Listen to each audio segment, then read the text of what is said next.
Hello everyone and welcome back to episode 180 of your favourite Formula 1 show. Yes, Knowing Wheel returns today here to discuss the Spanish Grand Prix in what might well be the worst setup Jamie183 has ever brought to the team. Yes, he's gone back across the pond. He's in America right now. I've told him he has to do the accent of wherever he is. Ready for this episode. Just to give you a bit of backstory, it's taken him 30 minutes to get set up ready for this. So we have no faith in this going well. But we're back nonetheless. How are you doing, my friend? I'm doing mighty fine. And that's all the accent you're getting. So, that was beyond terrible. I think you've forgotten the time we did this on a phone call. So I would say that was worse. Yeah, that was very early on, wasn't it? I was hotspotting my laptop. No, I wasn't even doing that. We were doing it totally offline. I was just on a phone to you. I think you were, yeah. Why did we do a I was phone in Wales and there was no internet, so that was it. Oh yes, of course. Yes, I'm doing well. So you were recording your audio. I was recording mine with a phone. So that's shocking. It's currently a chilling 28 degrees. I've had to turn my fan off to record this, and the AC is off in my room. So you're welcome if I turn into a ball of sweat by the end of this. There's a deer's head on the wall, which you might have noticed just over there. That's a real taxidermy animal that they've hunted. Did you kill it, or I didn't kill it? Someone has offered me to take me hunting though, so I might be doing that this week. I want a picture of you holding a gun. Oh, there's something about that. I had one last year. Yeah, I'll show you right now. Sorry? There you go. Jamie's put himself on a watch list. When he comes back to the UK, he's about to be investigated in Manchester Airport. Yeah. Fantastic news. Fantastic news. But I want that, Jamie. If you get a picture of you holding a gun, that will make it onto the thumbnail next week. Okay, great. Which I am more than happy to do. But of course, quickly as well, before we dive into this, I just want to thank everyone for the continued support. We've been a bit all over the show the last few weeks. But we have crossed over 600 subs on the channel, 611 currently at the time of recording, and I believe as well, if I'm not mistaken, this is going to bore most of you, but it is quite important for us. We have now actually reached, so YouTube now, you have to have a certain amount of watch time and a certain amount of subscribers before you can monetize. We haven't got enough subscribers, but we have hit the watch time, which is actually the more difficult bit to do. So if you are watching this and you aren't already, please get yourself subscribed. It'd be greatly appreciated. We can start monetizing the show. And our watch time is too full now you started that conversation. Probably, exactly. Everyone switched off and got to watch something else. Probably. Who could blame them? But yeah, we're going to be a little bit in and out over the next few weeks. Jamie's travelling, I'm travelling, so Knowing Wheel will try to live on as best as it can. But shall we actually get into the news then, Jamie? Yeah, ready for the triple header? We're back at Spain this weekend, aren't we? Spain in the middle of June feels wrong. Yes. Yeah, although saying that, you'd expect the weather to be hotter than usual, which is already quite hot to begin with. But media day today in Spain is currently atrocious weather, and apparently it might be raining on race day too. So we could be in for a good race, because Spain in the wet, I feel like hasn't happened since 91 or 97. Well, it happened in 96. Schumacher's first win for Ferrari, wasn't it? So yeah, 1996. Yeah, that would be quite a spectacle.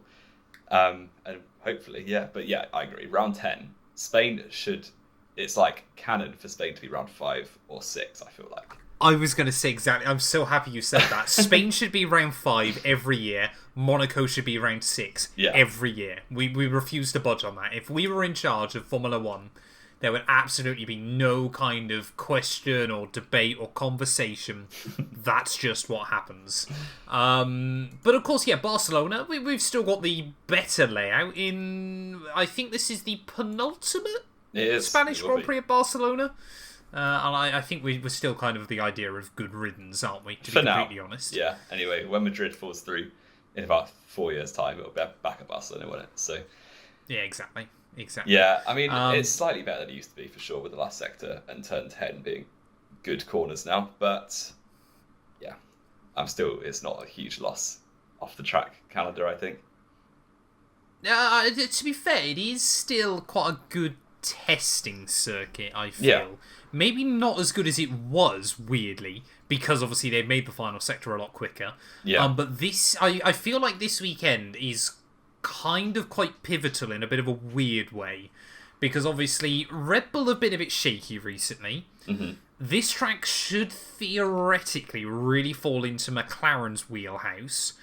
We don't quite know how competitive Mercedes are still, obviously with the new wings and everything like that. And apparently they're bringing even more weight-saving measures this weekend. And obviously Ferrari are apparently bipolar, winning obviously in Monaco and then scoring nothing at all in Canada. So Barcelona this weekend might well be kind of the indicator as to whether we've actually got a title fight this year. Or will Red Bull just come here, dominate, and we can kiss any hopes and dreams goodbye? I would expect Red Bull to be particularly strong. I think they've made a car that will be good on the average racetrack, basically, which is kind of the right thing to do, because obviously over 24 racetracks, most of them, you're not going to be able to nail Monza and Monaco 100% with the same car usually. So to make it good for the average track, and I would say Spain is probably now one of the average tracks really, with medium speed corners, high speed corners, and fairly long straights. That's kind of how it goes. And it's very smooth, and Red Bull seem to not like bumps very much. So, yeah, I would expect Verstappen to come along and get pole in the win. But if McLaren or Ferrari or Mercedes or Alonso can surprise us and can throw his name in there, then, yeah, it might be a good season still. Yeah, I think we're all hoping, aren't we, that this season still has... I mean, let's be fair. I think if you'd said coming into the year that we would have had 3 different winners for 3 different teams inside the last 4 Grand Prix... Oh. Yeah, well, that's what I was going to say. 4 winners this year as well is a pretty impressive stat so far. And, of course, we've had an extra team on top of that that's taken a pole position. I feel like you're quite optimistic there. I want to say chucking Aston Martin into the mix, but of course we'll talk about them because there's a potential big story emerging in the very near future. But you say Red Bull should walk this one. I'm guessing that's your prediction locked in, that it's going to be Max pole and Max win. Yeah, when obviously we get around to that later on. This should, on paper, though, really suit McLaren. And, let's not forget, they are very good on their tyres. It will be a high tyre wear circuit. It always is this. With I guess less so now, but the front left takes a battering. The rear tyres are usually used to be a problem, but I guess the traction zones are kind of limited now that turn 10 and the last sector are different. But, yeah, even so, the front left takes an absolute pounding with these high-speed corners. There's a huge amount of high-speed right-handers around here, aren't there?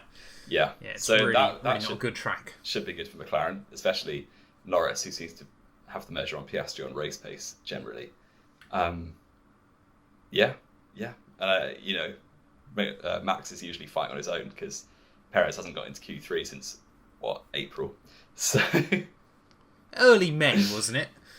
Was it Miami? I guess Miami was just. I think it was Miami, wasn't it? Yeah. Yeah, it was like, so it has been about 6 weeks since Sergio Perez has seen a Q2, a Q3 even, which is slightly alarming. Of course, it is also a triple header though, the first of 2 this year, I believe. I think we've got another one, haven't we, later on in the campaign? Yeah. The other one's really stupid, isn't it? It's like Qatar and Las Vegas or something like that. Yeah, it's something. I think it might be right. No, I think it's Mexico, Brazil, and USA or something, isn't it? I want to say. Okay. But either way, it's pretty mental. I think obviously again we're going. Obviously, it's a bit odd, isn't it, now in Formula One, because we're kind of now obviously Bahrain is a pretty conventional circuit to kick off the year.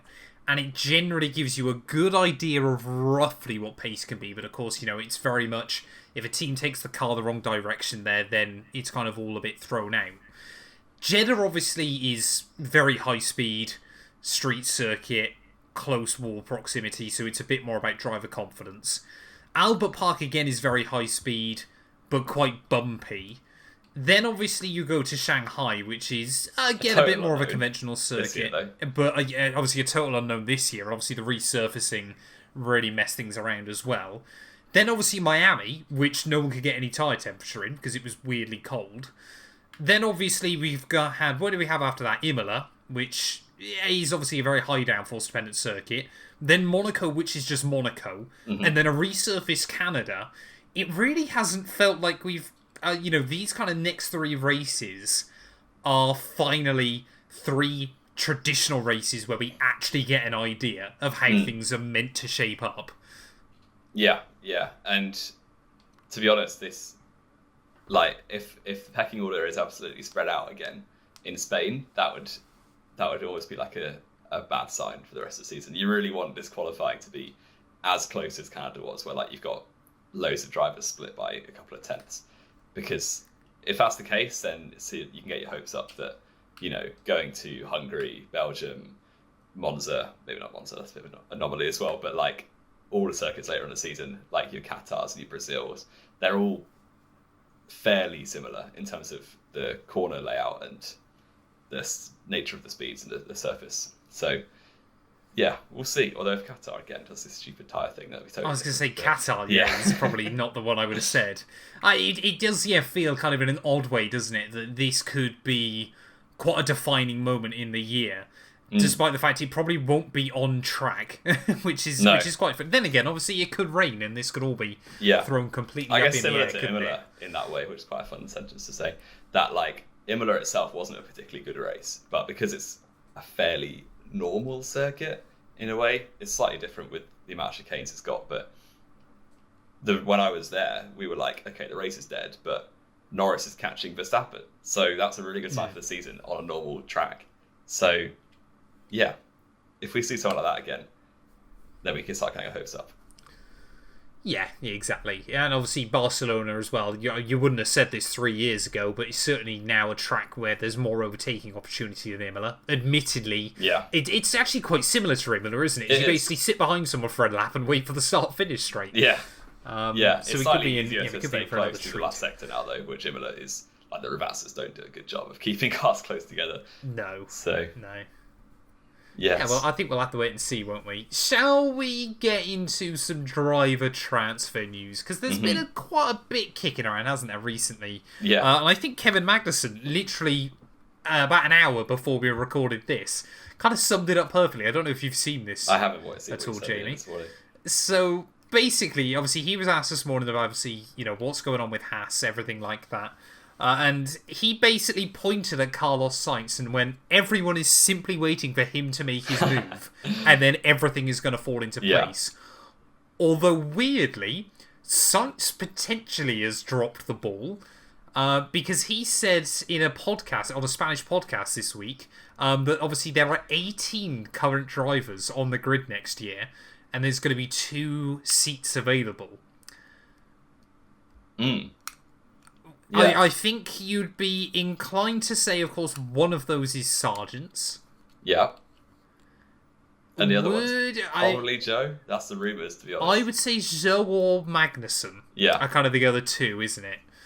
Yeah, definitely. And to be honest, they could, like, Jack Doohan's still kicking around for that Alpine seat, so there could be 3 new drivers that then another driver has to drop. So, yeah, it basically feels like Sainz has said on record, basically, that every team that hasn't had its lineup confirmed has offered him a contract. So you're talking, obviously, the bottom 5 teams, to put it bluntly, because the top 5 all know their driver lineup. So he has the choice of... Well, Mercedes don't.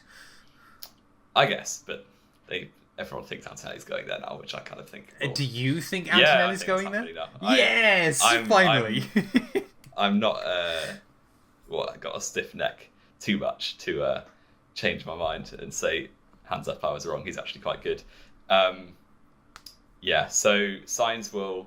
The rumours, which obviously the rumours are he's probably going to end up at Williams with I think it's the right move. I think they're right. Audi is the right move. But Audi is just such a... Well, yes. I don't think Haas would make sense. And I don't think he'd go back to RB or Alpine, to be honest. He's driven both of them before. So, yeah, I think he'll end up at Williams. Then you've got the second choice, which seems to be Ocon, is probably the next best free agent. Goes to one of those other teams that Sainz turns down. And you got Bottas to probably fit in somewhere too. He probably ends up at Alpine, because obviously they can't sign Ocon because they just got rid of him. And then, you've got you've got a few seats left and actually quite a lot of drivers after them because Liam Lawson's still kicking around, getting screwed over by Helmut Marko every week. And yeah, there's Magnussen, there's obviously Joe with a lot of money and hasn't stacked it that much until Canada. Yeah, there's a lot of drivers and not a lot of seats. It's a shame there's no 11th team, really, isn't it? I mean, imagine if there was a company interested in coming into Formula One that would have the backing and, potentially bring in, even ideally like a North American audience or something like that to really root for them. It'd be fantastic. Shame nothing like that exists. Although, interestingly, it's kind of rather quietly as well. I know we've spoke about this a long time ago. Hyundai are potentially eyeing up a move, and when you consider how much Formula One is trying to target South Asia currently, that could be massive. I would have both Hyundai and Andretti in tomorrow. Imagine a 24-car grid would be fantastic again. I guess the problem with that is that there's some teams that have a zero chance of ever scoring points. But that's kind of the way it goes, isn't it? You'd have to... I wouldn't say so. And there's 12 teams. The chances of the 12th team being close enough to the 5th team to compete is quite slim. Well, 6th team. Again, I don't really kind of want to see this, points for everyone or points down to 12th or anything like that. But I certainly, you would argue this year that had things gone their way, every team now with the exception of Audi or Stake, Sauber, whatever we're calling them, have now scored points. Yeah. Had one more thing gone their way in Bahrain, they would have scored a point. Joe's finished one place out of the points on 2 occasions. So there you go. People want rid of Where else has he finished one place? He finished 9th in the China Sprint. Oh yes, of course. There you go. I'm clinging on to that. I think you would probably, if you had teams like Hyundai and Andretti that came in. We're not talking about your Manners or your Caterhams or your HRTs from the early 2010s. I believe very quickly you would still see every team with an opportunity at scoring points, unless something went catastrophically wrong.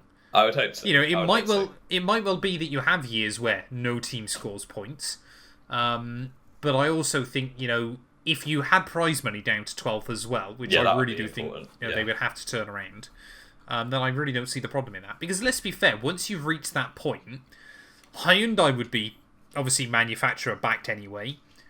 Obviously, Sauber's going to be. Williams have got a lot of money behind them at the moment. It's only really Haas and Alpine want out, basically. Well, this was going to lead us on to our next point, because obviously we spoke about driver news there. The rumour mill is churning that obviously I think we both kind of accept, don't we, that Antonelli's coming in hopefully at Williams next year, obviously, or Mercedes. I should say. Yeah. Yeah, sorry, Mercedes. I meant to say Mercedes. Good. There, to be I was fair. going to say where Sainz off. Behrman obviously is pretty much going to Haas, isn't he? We think, or at least we certainly hope. The rumour mill now is that Magnussen could be dropped, and it's a toss-up between Ocon, who brings a Grand Prix victory, a fair amount of speed, some toxicity, or Zhou Guanyu, who brings less talent but $30 million. And he's not terrible. I think, Joe is unfairly lumped with Sargent and Latifi. I think he's better than both of those. So I think he's better than both of those, but I would say, is he a huge amount better?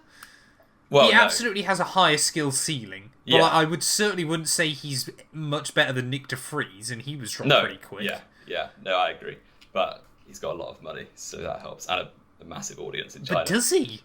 Again, the Chinese economy is crumbling as we speak. Who knows? But I think, there's a lot of drivers to fit in still. And obviously the likes of Ricardo chilling at RB. Is he going to be there forever? He's got to go, hasn't he? If he goes, Lawson comes in. What has he got on Christian Horner? Yeah. A lot of... Well, Perez sells the shirts, so maybe they don't even need Ricardo. Exactly. It's like, they go on about how, he's like a marketing dream and all this. But like I've said before, V-Carb now need their own junior team. That's the problem we're slowly getting to with them at the moment. I mean, just bring Honda back as like a works team, and they can have like V-Carb as their main team, and then they have a junior team. Super Aguri. Bring him back. We could genuinely have like 28 cars on the grid, and I would be all for it if they came with decent they need backing. a new Concord agreement for that. But Well, they would, yeah, but still. 26 cars would be fantastic. Absolutely fantastic. But yeah, Zhou to Haas because of $30 million. Could happen. Surely now they'll look back at Mazepin and Schumacher and think it's not worth it. It's probably the blind leading the blind a little bit, isn't it? If you have, like, they know that they want a leader in that team. And Behrman is talented, but he's a rookie. Rookies generally take a bit of time to get up to speed. Obviously, Zhou would be in his 4th season, and he's done a lot of learning from Bottas, and the engineers all have good feedback on Zhou. So he's a completely capable, talented driver. And to be honest, it would remind me a bit of the Ericsson-Leclerc partnership when they first started, where like Ericsson has the experience, but he's not necessarily that quick. And then by the end of the season, it's just a massive confidence booster for this kind of gem that's coming through to beat him week in, week out. So maybe it's a good thing for Behrman, definitely, to have somebody who he can learn from in the short term and then kind of probably usurp quite quickly. Yeah, but I mean, surely then, a bit like we saw with Ericsson, that's basically Zhou shows up for one final year and then he's gone. Yeah, I mean, but it's his intention to stay on the grid, because the alternative looks to be a test driver, which he doesn't want at all. So, well, let's be fair. 1 year's better than no years. Yeah, unless we suddenly saw a Chinese team in Formula One, I think you would struggle to argue against the idea that if Zhou got dropped, he would ever come back. Yeah, no, I think that too, and I think he's had a good shot, and he's been alright. I think he's destined for Formula E, to be honest. Well, I might start watching FE then. Who knows? Probably not. I would love to see you start watching that. Of course, there's the other big one still, haven't we? Obviously, we mentioned Ocon potentially going to Haas.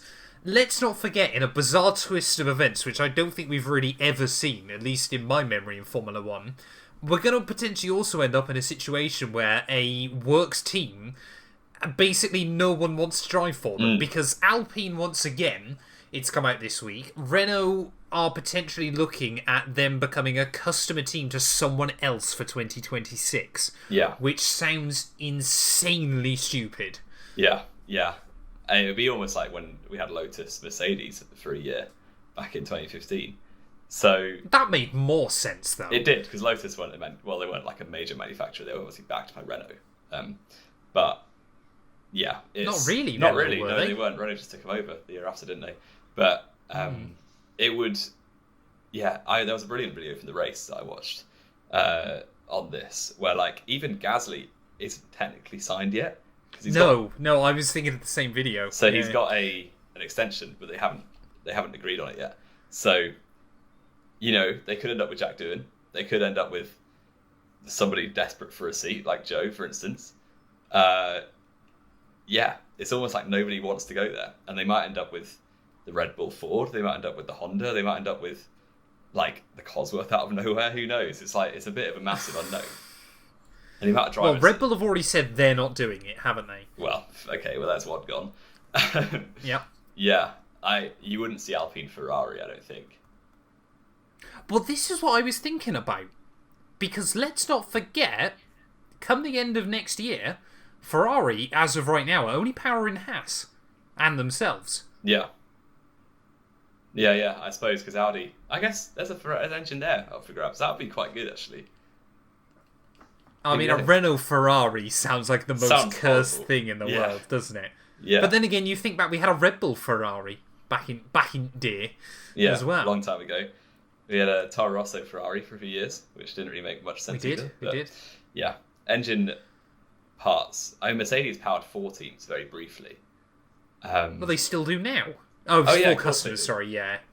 4 customers back then, wasn't it? Yeah.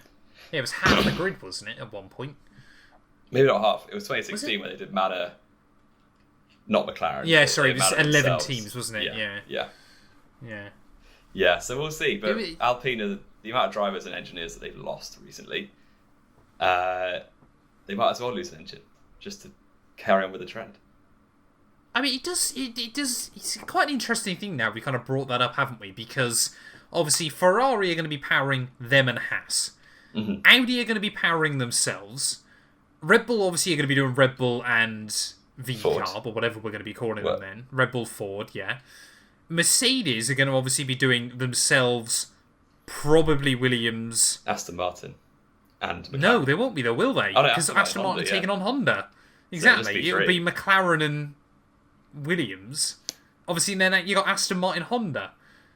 Suddenly, you've got a lot of teams there that might have been raking in a fair decent chunk of change, that suddenly now are having to produce a lot less engines. So maybe if Alpine don't fancy making their own Renault engine, then that's an alright shout. And it would also massively help. They've got quite a few options. Yeah, the operation suddenly. of the team would be massively improved if they had it in one factory. Because I think there's a big issue with making an F1 team across 2 different countries where you need to get a flight between them in Bury and Enstone.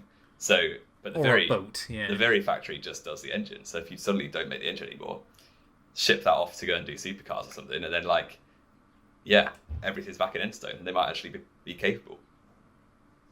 Well, I'm trying to... When was the last time they were pretty much solely an Enstone team? Oh, 2015. Would it have been...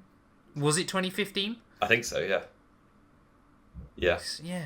So they were when they were Lotus, Renault, and I guess just... Well, they were bought out mid-2015, weren't they? Because obviously Lotus were going ran out of bankrupt. money. Yeah. Because Wild. Kimi Räikkönen Absolutely got a wild. points bonus and then scored 200 points.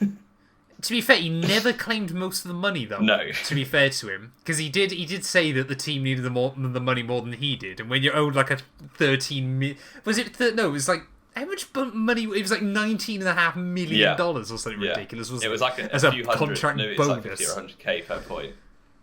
50 grand a Yeah. point. Yeah, and he scored 390 points over those 2 seasons. Just absolute insanity. The other alternative, of course, is, do they just sell up to Andretti or something like that? Yeah, Because I think this is the problem, isn't it? They'd be far more inclined if Formula One was willing to let Andretti in. But obviously Andretti had already said they'd be coming in with Renault power. Formula One have said no, so they've gone, oh, well, we'll bring in Cadillac power in a couple of years. So, of course, Renault would turn around and going, well, what's the point then? We're guaranteed to have a customer for 2 years, and then they're gone. I mean, it just it can't make financial sense not to have customer teams, surely. I think I might be lagging. Hello? Can you hear I me? can still hear you back? fine. I can hear you fine. Okay, great. You lagged on my end, but we're back. Don't worry about it. Yeah, I mean, Renault, they've got to be spending a lot of money, and obviously you're not selling that to anyone. That's all that cost is staying in house. You can't actually sell them as well, or any Alpine car. Like, they're available in Europe. Europe, yeah. So I mean, even just the F1 engines. Oh yeah, there's no customers. There's nobody wants them because they're terrible. Yeah, and they're like 20 horsepower now down, aren't they? They reckon still, which they're going to have to stick with to the end of next year. It kind of feels at the moment, doesn't it, that they're in trouble, and everyone else is kind of going, well, we got no vested interest, we don't care, and Formula One's kind of there going, we're not, it's not like a Ferrari or a multi-champion Mercedes or something like that. We don't really care. Gasly, you said obviously about how he hasn't signed obviously his extension. They told Andretti. Could that be out of worry that he might end up without a seat not too distant future? Yeah, I disconnected the call for a second, so I'm just going to say yes. Fair enough. There you go. Yeah, what else have we got to talk about? We've got the 2026 Regs. Potentially going to be spicy. I mean, the cars are being made smaller. Yeah, obviously we've got all this stuff at Active Aero.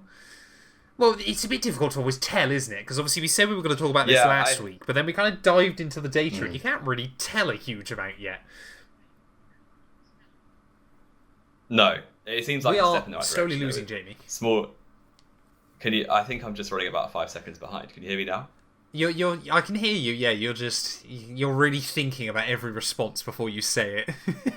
Right. Well, I'm just a thoughtful guy. It's just like our league racing days, me being about 5 seconds behind you. So, yeah.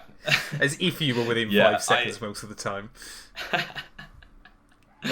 The regs seem to be a step in the right direction. I mean, the cars are smaller, they're lighter, they can go around low speed corners probably faster just because they're so heavy, like boats at the minute. So it should make a difference. It looks positive. And they reckon they're going to be quicker down the straights as well by up to 10 miles an hour, which when already we've got some of the quickest F1 cars we've ever seen in a straight line. That's quite scary. Yeah, I think they'd lose a lot of downforce in the high-speed corners, I'd imagine, just because they're taking downforce off to make them lighter. There's less wiggle room. Well, it's active aero, isn't it?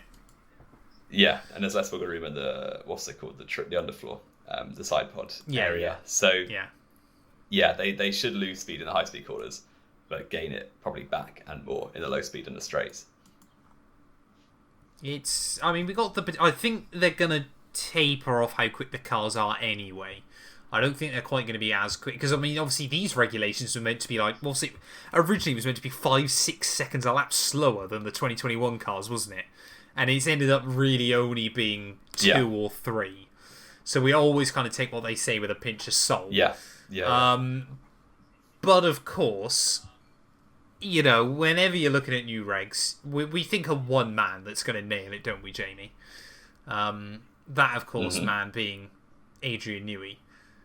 Apparently, and it's a big apparently, he has been sniffing around down at Aston Martin. To such an extreme, they wanted to keep this quiet.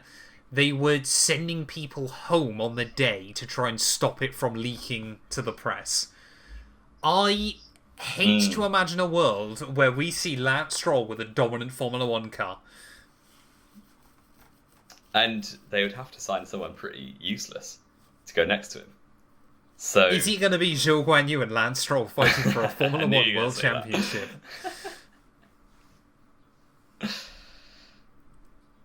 I don't see that happening. Fernando Alonso could be in for an absolute treat if he sticks around beyond 26 in that team. Well, it'll be for 2026, wouldn't it? I am still lagging quite a lot. So this is hilarious. I'm so sorry to the viewers. This is hilarious. I just said yes. That was it, and then you stopped. Oh well. This is so funny. I'm 5 hours behind you, I think. And yes, yeah. Yeah, the internet is struggling. The delay might be even worse. Oh man, this is so funny. This is so funny. So Newey apparently could be heading to Aston Martin in the near future, but I guess obviously we'll keep you updated on that one as and when we can.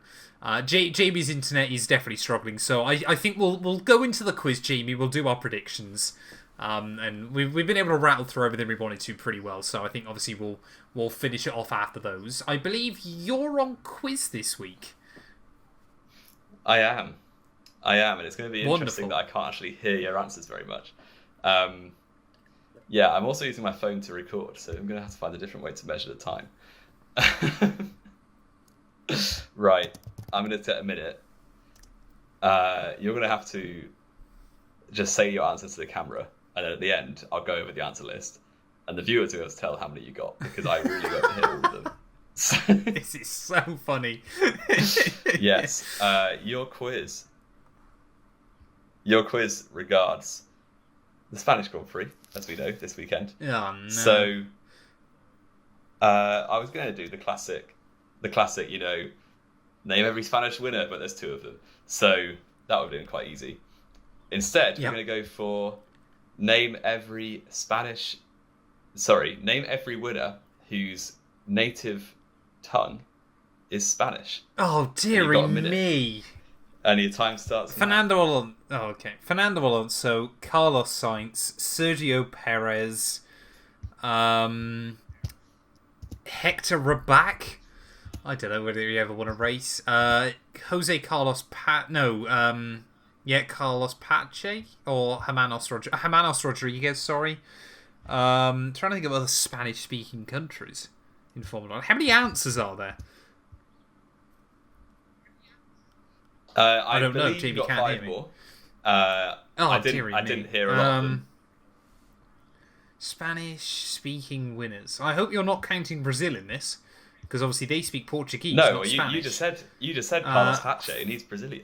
Yeah, I got that wrong. Fangio. There you go. Any more Argentinians? Tarso Marquez? You've got no. 8 seconds as I say this, which means your time's probably up. It's probably been up for about 2 minutes. Yeah. I'm trying to think other Argentinian winners. Okay, your time's up. I don't know how many you said. The ones that I think you didn't say, I crossed off the ones that I definitely heard. The ones that I didn't hear on my end, Argentinian in the 80s. Carlos Argentinian Reutemann. in the 80s? Oh, of course. Completely forgot about Reutemann. Yeah, you're right. This one you should have got if you remembered Colombia, but I didn't hear it. Oh, yes. Juan Pablo Montoya, yeah. Didn't even kind of think about them, to be honest. Yeah. And then this one you should have got if you said Venezuela, if you thought of that. Oh, yeah, Pastor Maldonado, of course. I just don't know South America, apparently. No, not very well. And then the other two were quite hard. You had... the other one, sorry. There was some bloke called Gonzalez from the 50s. So... Oh, yes. Yeah. I've just been... Yeah, I was never going to get him. Thinking, hello. You've just been looking at your chin. No, I just I picked up my phone to check something. I was like, oh wait, I'm filming. Oh, this is so... Let's just get the predictions done. This is so funny. What are the scores on the doors, Jamie, if you can hear me? I can hear you. They are... I have to move my phone out the way again because it's blocking my laptop. Oh no. The scores are 39 to me and 36 to you. Okay, 3 points in it then as we return to Barcelona. So I get to predict first. I'm going to say Max Verstappen, pole position. Max Verstappen, race victory. Lando Norris, P2. I'm going to real exciting. And I'm going to say P3. Oh, I'm going to be so stupid, but I'm going to say Lewis Hamilton. Nice. I was going to say almost the exact same thing. So I will have to mix up a little bit. But I'm going to say two of the same things. Oh, is it going to be Max Pole and Max Win? Yes, it is going to be Max Pole, Max Win. You're so boring. I said it half an hour ago on the show. I can't get back. Yeah, I know you did, but I'm still salty. I will then go George Russell in P2. Oh, okay. And I want to say Norris, but you said Norris, so I'll go for Piastri. Interesting. Okay, I like that. I like that. So we're both rinsing on Ferrari. Last time we did that, they got a 1-3, I believe. So I said they do all right on Monaco, I think. Oh, well, there you go. Maybe I think I just called an Oscar Piastri win, which could have happened. It could have happened. There we go. We'll get those predictions. Ironically, we're actually kind of back to normal now. I can hear you fine, but the show's about to end. Oh, wonderful. So I hope you enjoyed the last 10 minutes of car crash. It